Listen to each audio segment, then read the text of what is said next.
विदेश पो जाउँ कि होइन, बरु पढाइलाई निरन्तरता दिएर यसैमा पो के गरौँ कि पढाइ सढाइ छोडेर बरु के व्यवसाय पो गरौँ कि क्या, बरु कसैले नदेख्ने कोही नआउने ठाउँमा गएर अर्कै परिचय बनाएर पो बसौँ कि।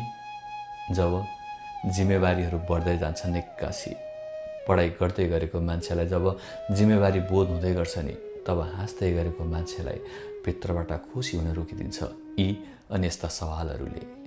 अझ पनि बच्चाहरू जस्तै जिस्किँदै, बच्चा जस्तै गरी साथीभाइहरूसँग हिँडडुल गर्दै गरेकालाई एक्कासी जिन्दगी त बल्ल सुरु पो हुँदै रहेछ है भन्ने बोध गराइदिन्छ। उसले बुझेको हुँदैन कि आउने दिनहरूमा त कति सङ्घर्षका बाटाहरू पार गर्नुपर्छ उसले अझै भनेर। कोही साथीभाइलाई घरबार बसाएर एक किसिमले अगाडि बढाइरहेका हुन्छन् र कोही विदेश हान्निसकेका हुन्छन्, कोही आफ्नै व्यवसाय सुरु गरेर बसेका हुन्छन् र कोही म जस्तै हुन्छन् के गर्ने के नगर्ने अन्योलमा। धेरै कुराहरू भए पनि केही बोल्न सक्दैन उसले।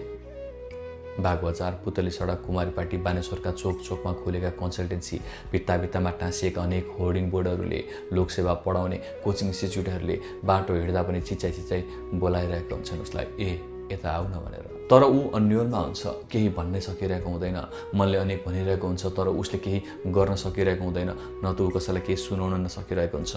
दिन त जसो तसो बिताउँछ उसले, तर रात परेपछि सताउँछ उसलाई यही जिन्दगीका अनेक कुराहरूले। सबैसँग भएर पनि एक्लो भइरहेको हुन्छ ऊ। कहिलेकाहीँ त बोझ लाग्छ उसलाई आफ्नै जिन्दगी पनि, कति परिवारकै भरमा बस्नु, कति माग्दै जानु आमालाई बस भाडाको लागि पैसा भनेर पनि। भलै परिवारले त्यस्तो